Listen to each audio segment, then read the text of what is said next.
Guys আমরা ইন্ট্রোটি বানানোর জন্য ক্যাপকাটের ইউজ করব। সো এটা প্লে স্টোর বা অ্যাপ স্টোরে পেয়ে যাবেন, আপনারা ডাউনলোড করে নেবেন। তো ডাউনলোড হয়ে গেলে অ্যাপসটি ওপেন করে, আর এই চ্যানেলে যদি নতুন হয়ে থাকেন তো সাবস্ক্রাইব করে বেল আইকনটি প্রেস করুন। গাইস অ্যাপসটি ওপেন হয়ে গেলে এইরকম একটা ইন্টারফেস হবে। তো স্টকে চলে যাবেন, স্টকে চলে যাওয়ার পরে একটা স্টক সিলেক্ট করে নেবেন। আমি এই স্টকটা সিলেক্ট করে নিলাম।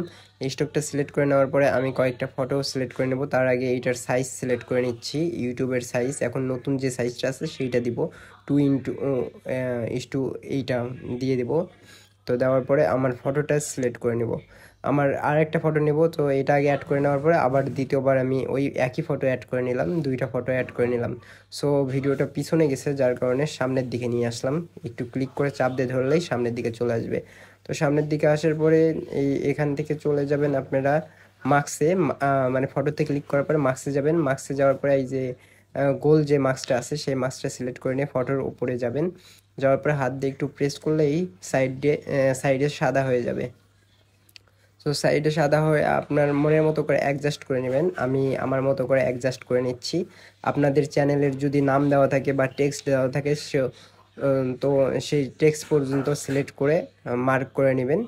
তো মার্ক করার জায়গাটিতে মার্ক করা হয়ে গেলে আপনারা মিডল মানে সেন্টারের দিকে নিয়ে চলে আসবেন ফটোটি, সেন্টারের দিকে বসিয়ে। সো গাইস সেন্টারে বসানো হয়ে গেলে দ্বিতীয় যে ফটোটা আছে সেটাতে ক্লিক করবেন। করার পরে সেম জায়গাতে যাবেন, ওখানে যাওয়ার পরে মার্কসে যাবেন।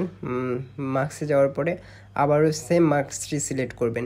করার পরে সেম পজিশনে নিয়ে যেয়ে ওই ফটোটার উপরে ছেড়ে দিবেন, মনের মতো করে অ্যাডজাস্ট করে নেবেন। সো আমি দ্বিতীয় ফটোটাও অ্যাডজাস্ট করে নিচ্ছি, আপনারা আপনাদের ফটোটা অ্যাডজাস্ট করে নেবেন। তো এই ফটোটা কি করবেন, একটা ক্লিক করবেন, করার পরে দুই হাত দিয়ে স্পেস করলে ফটোটা ছোটো হয়ে যাবে। দুইটা ফিঙ্গার দিয়ে, একটা উপরে একটা নিচে ফিঙ্গার দিয়ে প্রেস করলে ছোটো হয়ে যাবে। তো ছোটো করে নিয়ে বসিয়ে দিবেন। তো বসিয়ে দেওয়ার পরে এইরকম একটা মানে পজিশন চলে আসবে। তো যেখানে মানে ফটোটা এই ছোটো বড় হয়েছে এই জায়গাটা ভালো করে অ্যাডজাস্ট করে নেবেন, মানে ছবিটা যেন ফটোটার নিচে চলে যায়। সো এখানে আমি একটা শেপ দেব, মানে এই যে প্রথমে যেটা আসবে তো আমি সেইটাই বসিয়ে দেব। তো এখানে শেপ থেকে আমি ওকে করে দেব, জাস্ট মানে এটা ট্রান্সফারটা ওকে করে দিলাম। তো এখন আমার ফটো এইভাবে ট্রান্সফার হবে। সো ওকে হয়ে গেছে। ওকে হয়ে যাওয়ার পরে আমি এখন আমার যে অডিওটা আছে সেই অডিওটা ইনপুট করে নেব। তো এই অডিওটা আপনারা যদি নিতে চান তো ডিসক্রিপশন বক্সে লিঙ্ক দেওয়া থাকবে, সেখান থেকে আপনারা চাইলে অডিওটা ডাউনলোড করে নিতে পারবেন। সো গাইস আপনাদের যদি পছন্দের অডিও থাকে তো সেটাও ইউজ করতে পারবেন। সো আমি এই অডিওটা ইউজ করলাম, আপনারা অন্য অডিও ইউজ করতে পারেন। সো এখন ফটোতে ক্লিক করলাম আবারও। তো ফটোতে ক্লিক করার পরে এই ফটোটা আমি অ্যানিমেশন বানাবো। তো অ্যানিমেশন বানানোর জন্য স্টাইলে চলে গেলাম। তো স্টাইলে আসার পরে এখানে দেখেন আমি যে প্রথম যে মানে এই স্ট্যাম্পলেটটা আমি ইউজ করব। সো এটাতে ক্লিক করার পরেই দেখেন একটু সময় লাগবে। সো দেখেন হয়ে গেছে। সো আমি এই স্ট্যাম্পলেটটা ইউজ করলাম প্রথম ফটোতে। তো প্রথম ফটোর কাজ শেষ হয়ে গেল। এখন দ্বিতীয় ফটোর জন্য আমি আলাদা একটা স্ট্যাম্পলেট ইউজ করব। যে স্ট্যাম্পলেট মানে ওইটার পরেই দেখেন আরেকটা স্ট্যাম্পলেট আছে, আমি ওই স্ট্যাম্পলেটটা ইউজ করে দেব। সো একটু সময় লাগবে, একটু সময়। সো গাইস এই চ্যানেলে যদি নতুন হয়ে থাকেন তো চ্যানেলটি সাবস্ক্রাইব করে বেল আইকনটি প্রেস করুন। সো গাইস আমি মানে সেভ করে দিয়ে অডিও পর্যন্ত আমি আমার লেয়ারটা মানে করে দিলাম, মানে ঠিক করে দিলাম। আর এখন আমি আমার চ্যানেলের নামটা টেক্সট করতেছি। আপনাদের চ্যানেলের নাম যদি টেক্সটে থাকে তো টেক্সট করার দরকার নেই, অন্য কিছু এখানে অ্যাড করবেন। প্লিজ সাবস্ক্রাইব এইরকম করে কিছু অ্যাড করে দিবেন। সো আমি আমার চ্যানেলের নাম বোঝানোর ক্ষেত্রে অ্যাড করতেছি। সো আমি লিখলাম ইটস পাপ্পু, লেখা হয়ে গেছে। যেহেতু লেখাটার কালো কালার আছে আর এইটার মানে লেয়ারটাও কালো কালার আছে, সো সেই কারণে দেখা যাচ্ছে না। আমি চলে গেলাম ফাউন্ডে আসার পরে এখান থেকে একটা ফাউন্ডের মানে স্টাইল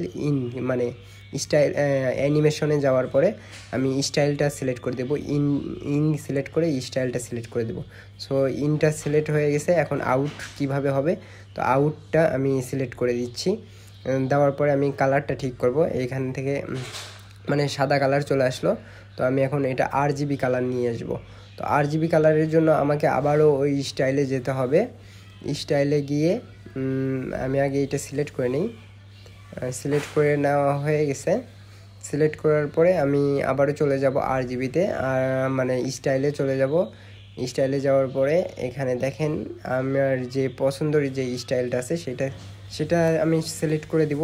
সিলেক্ট হয়ে যাওয়ার পরে আমি কি করব, এইটার মানে কালার পরিবর্তন করব লেখাটার। তো কালার পরিবর্তন অনেকে হয়তো বা করতে পারেন, কিন্তু যারা করতে পারেন না শুধু তাদের জন্য আমি দেখাবো যে কিভাবে আপনারা চাইলে কালার পরিবর্তন করতে পারবেন। তো আমি দেখে নিচ্ছি যে আমার সব কিছু ঠিকঠাক আছে কিনা। তো সব কিছু ঠিকঠাক আছে, আপনারাও চেক করে নেবেন একবার যে সব কিছু ঠিকভাবে কাজ করতেছে কিনা। অনেক সময় দেখা যায় যে মিস্টেক হয়ে যায়, তো মিস্টেকের ফলে কিন্তু কাজ করে না। সো গাইস আমি RGBতে এখানে স্টাইলে চলে আসবো। স্টাইলে চলে আসার পরে দেখেন স্টাইল থেকে আমি কালারটা সিলেক্ট করে দেবো, মানে কী ধরনের কালার। তো ইফেক্টে গেলাম। ইফেক্টে আসার পরে সবার লাস্টের যে ইফেক্টটা সেটা আমি আমার লেখাতে ইউজ করলাম। সো গাইস এখন দেখুন কীরকম লাগতেছে।